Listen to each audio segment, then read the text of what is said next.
చూస్ Country Delight, live better. ఇప్పుడే Country Delight app ని download చేసుకోండి. నమస్తే, నేను Keshav. Welcome to Suman TV. Operation సింధూర్లో మహిళా శక్తి ఒక ప్రభంజనంగా మారింది. ఎవరు ఊహించని స్థాయిలో ఫలితాలు వచ్చినటువంటి ఈ మిలిటరీ ఆపరేషన్ వెనుక ఉన్నది అంతా మహిళలే అంటే అందరికీ ఆశ్చర్యం కలుగుతుంది. అసలు భారతదేశం ఈ ఆపరేషన్కి మహిళలను ఎంచుకోవడానికి కారణం ఏంటి, వాళ్ళ శక్తి సామర్థ్యాలకు సంబంధించినటువంటి విశ్లేషణ ఏంటి, ఒకసారి చూద్దాం. మనతో పాటు అనలిస్ట్ చంద్ర శ్రీనివాస్ గారు. నమస్కారం. నమస్కారం అండి. మహిళా శక్తి వందనని పదే పదే రాజకీయ పథకాల గురించి ప్రధానమంత్రి నరేంద్ర మోడీ గారు చెప్తూ ఉంటారు. కానీ ఇది అనూహ్యంగా ఒక ప్రతీకార పథకం చెప్పాలంటే. సో వెనకాల మహిళలే చాలా సమర్థంగా వ్యవహరించారు. ఈరోజు వాళ్ళ శక్తి సామర్థ్యాలని దేశం కొనియాడుతుంది. అసలు ఈ వ్యూహాన్ని అనుసరించడానికి కారణం ఏంటి? డెఫినెట్గా అంటే మహిళలు ఏదైనా దేశానికి వాళ్ళు ఉంటే కదా మనం సగభాగం కదా. సగభాగం కదా. అదే సమయంలో భరత మాత ముద్దు బిడ్డలు అనుకుంటారు మనం.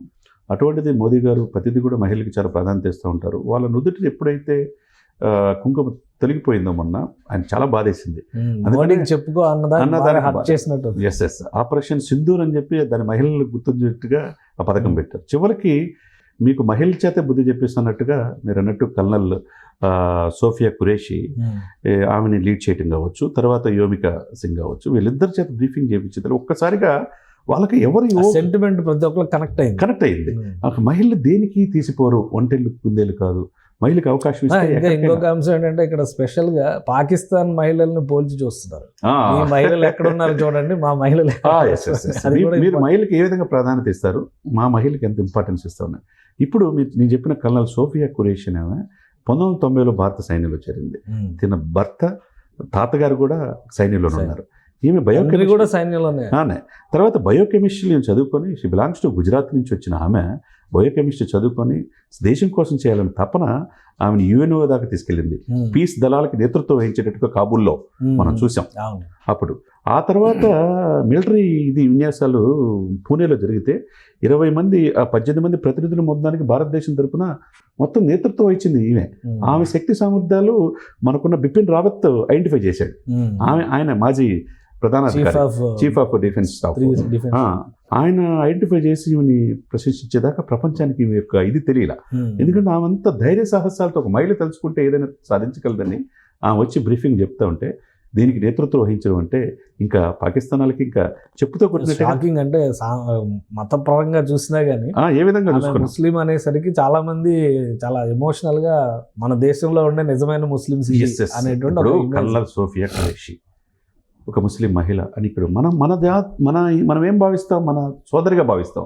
అదేవిధంగా అబ్దుల్ కలాం గారు ఈ దేశానికి రాష్ట్రపతి అయ్యారు. మరి మనం అంతా వేరియేషన్ చూపిస్తే అబ్దుల్ కలాం గారు ఈ దేశానికి రాష్ట్రపతి అయ్యేవాళ్ళు. ఆయన కూడా మిసైల్ మ్యాన్ కదా.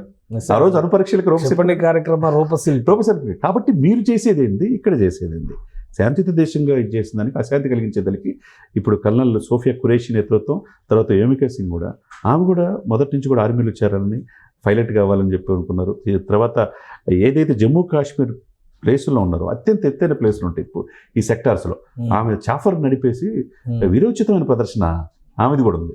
వీళ్ళిద్దరు మహిళలను ముందు పెట్టి బ్రీఫింగ్ ఇచ్చే చూస్తూ ఉంటే మా మహిళలే మీకు బుద్ధి చెప్తారు, ఇంకెవరు అవసరం లేదన్నట్టుగానే చూపించగలరు. మహిళలతో పెట్టుకుంటే మటాష్.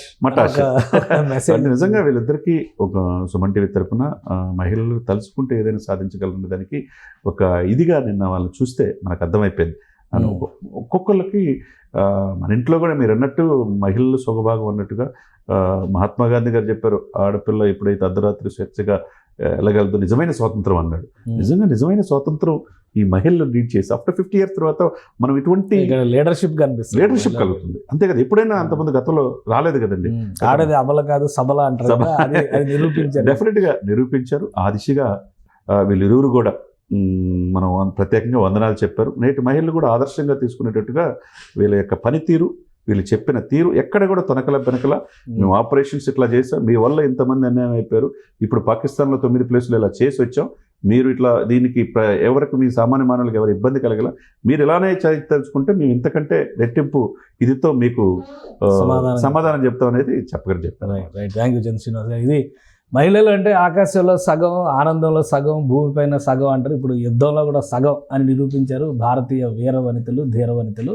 ఇప్పుడు జరిగినటువంటి ప్రారంభ కార్యక్రమం ఇది ఒక ట్రైలర్ మాత్రమే. ఆపరేషన్ సింధూర్ అనేటువంటి కాన్సెప్ట్ని భారత ప్రభుత్వం చాలా స్పష్టంగా తేల్చెప్పింది. ఇంతకంటే తోక జాడిస్తే పాకిస్తాన్ మరింత ప్రతికూల స్థితిని ఎదుర్కోవాల్సి ఉంటుంది. మొత్తం మీద భారతీయ వనితలకి స్ఫూర్తినిచ్చేటువంటి ధీర వనితలుగా వీళ్ళు చరిత్రలో నిలిచిపోతారని చందు శ్రీనివాస్ గారు విశ్లేషిస్తున్నారు. ఇది స్పెషల్ డిస్కషన్. Keep watching.